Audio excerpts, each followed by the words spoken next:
শুক্রবার বিকেলে প্যারিসের আদালতে তথাকথিত লেখক ও অনলাইন অ্যাক্টিভিস্ট পিনাকি ভট্টাচার্যের বিরুদ্ধে মামলা দায়ের করা হয়। মামলায় বলা হয়, তথাকথিত লেখক ফ্রান্সে বসে বাংলাদেশ সরকার, জাতির পিতা বঙ্গবন্ধু শেখ মুজিবুর রহমান, প্রধানমন্ত্রী শেখ হাসিনা ও তার পরিবারকে নিয়ে মিথ্যা তথ্য দিয়ে মানুষকে বিভ্রান্ত করার চেষ্টা করছে। ফ্রান্সের মাটিতে বসে পিনাকি ভট্টাচার্য বাংলাদেশে ধর্মীয় দাঙ্গা এবং সরকারের বিরুদ্ধে বিভিন্ন ধরনের কুৎসায় সে জড়িত।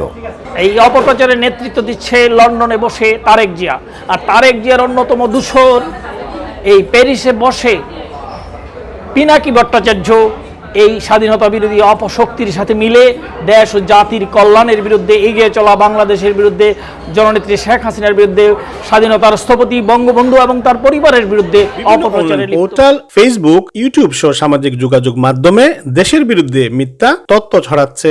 এ ধরনের অপপ্রচার বন্ধে ফ্রান্স সরকারকে অবিলম্বে ব্যবস্থা নেওয়ার দাবি জানান মামলার বাদীপক্ষ।